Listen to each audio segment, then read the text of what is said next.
घर छोड़ करके इस अहिरवार के साथ में जा रही हूँ और मैं लिख करके जा रही हूँ कि ये मुझे मार के भी फेंक दे या घर से भगा दे तो मेरा किसी भी काल में मेरी माँ से संपर्क नहीं मैं करूंगी।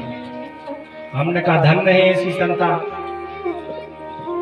माँ के जैसा प्रेम किसी का नहीं होता, अपने बच्चों को सदा देती है माँ, और उसका ऋण भगवान स्वयं कहते हैं। जब 100 वर्ष बाद भगवान मिले हैं नंदरानी से तो कहते हैं हे भाई राजा है, द्वारकाधीश है। तो जब द्वारकाधीश है तो आए तो कहने लगे मैं यदि ऐसा जाऊंगा तो माँ के सामने कैसे अपने आप को पहुंचा पाऊंगा। तो सब वस्त्र आभूषण उतारे, वो काली कमली मोर मुकुट धारण करके पास में जब गए हैं तो कहते हे भैया मैं अपने सारे शरीर की चमड़ी उतार करके यदि जूती बना करके भी तेरे चरणों में पहना दे तब भी तेरा ऋण नहीं उतार सकता। माता मैं तेरा ऋणी हूं। अस्त व्यस्त जब देखा है, पसीने से लथपथ मां को देखा है तो हृदय में दया आ गई गोपाल की, क्योंकि मां का ऋण कौन उतारे, बड़ा प्यार करे मां, बच्चों पर अपने कितने उपकार करे मां, उपकार करे मां। चाहे कोई वो बूढ़ा व्यक्ति हो, माँ की जब बात आ जाती है आंखों में से अश्रु आने लग जाते हैं। एक दिन अभी कहीं हम लोग थे, चर्चा चल रही थी माँ की, घंटे तक बैठ करके रोए। बोले पिता महाराज जी जब तक मेरी माँ थी आना जाना लगा रहता था मेरा मायके, जब से मेरी माँ गई तो मायका भी चला गया। माँ के जैसा प्रेम कोई नहीं कर सकता, क्योंकि माँ को चिंता होती है बेटी ससुराल में है क्या कर रही है। यदि अच्छी माँ होगी तो अच्छे संस्कार देगी, और खतरनाक होगी तो फिर दिन रात बेटी फोन लगाती है माँ इधर जीरे कम है, इधर राई नहीं है, ये लोग पैसे भी कुछ लाते नहीं है सुबह से नाश्ता के लिए कुछ नहीं। ये गलत बात है कि नहीं है बताओ। जिसके घर में तुम आ गई उसकी शान बनाना चाहिए। पुत्री पवित्र किए कुल दो, दोनों कुल को तारने वाली होती है पुत्री, ऐसा नहीं करना चाहिए।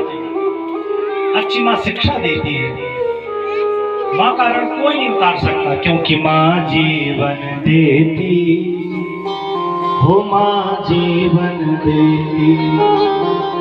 जब बेटा रोता है, घर में कुछ है नहीं, छप्पर टूटा है, पानी यदि गिरने लग जाए तो चुप करती रोते सुत को माया, हिल हिल कर ढल जाती सारी रात यूं आंगन में चल चल कर, चल जाए चाहे प्राण यूं पुकार करे माँ, बच्चों पर अपने कितने उपकार करे माँ। हम लोग जब आश्रम में पढ़ते थे जर्रापुर में, होशंगाबाद में, तो वहाँ एक पंडित जी थे गोविंद सागर के ही हैं, तो उनकी माँ नहीं थी, और छोटे छोटे लोग हम लोग 13-13, 14-14 साल के थे सभी हम लोग। तो वो गाता अच्छे थे, गाते बहुत बढ़िया थे, तो उनको मंच पर बैठाए तो माँ की याद आ जाए उन्हें। तो वो कहते थे माँ के जैसा नहीं मिलता, प्यार ढूंढो जमाने में, नहीं मिलता बाजारों में, नहीं मिलता दुकानों में, रातों रातों वो जगती रही तेरी खातिर अरे पगले, वो तो गीले में सोती रही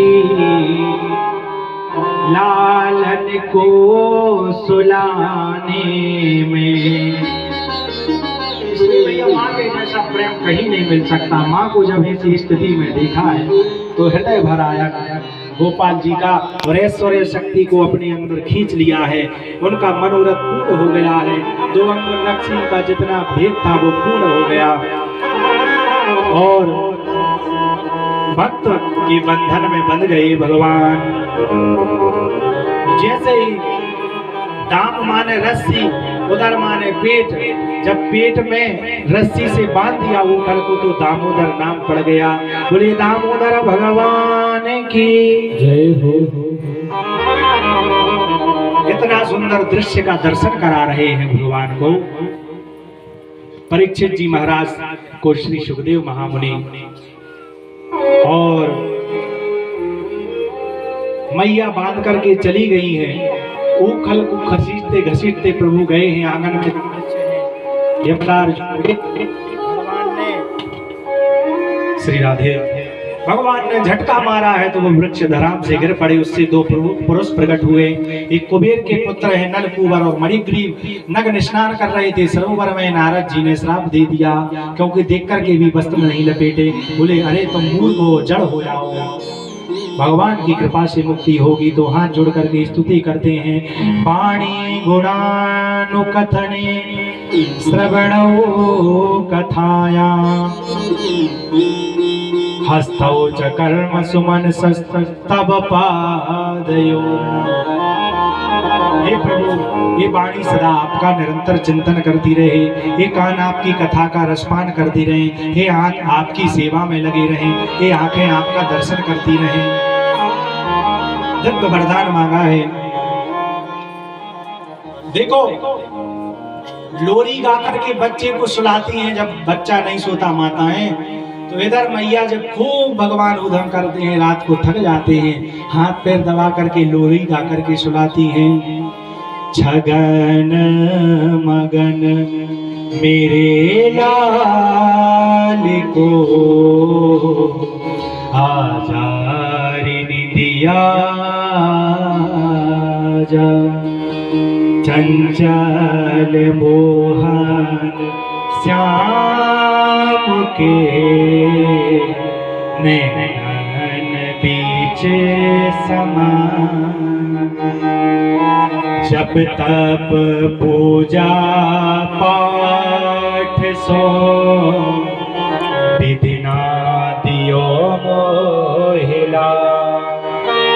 सो जा कन्हैया लाडले मैया बजावे ताल। छगन मगन मेरे लाल को आजारिनी दिया आजा। चंचल मोहन श्याम के नैन बीच समान को सुलाती हैं। भगवान दिव्याति दिव्य कहानियां को सुन करके सोते हैं। वो वात्सल्य लीला प्रभु ने इनको प्रदान की है। इधर जब एवं बिहारी कौमारी कौमारुम जह दुर्व्रजे नीलानय सेतु बंधई मरकटोत्प्लवना देवी। भगवान धीरे धीरे बड़े हो गए हैं। घूमते चलते फिरते खाते पीते उठते बैठते गायों को चराते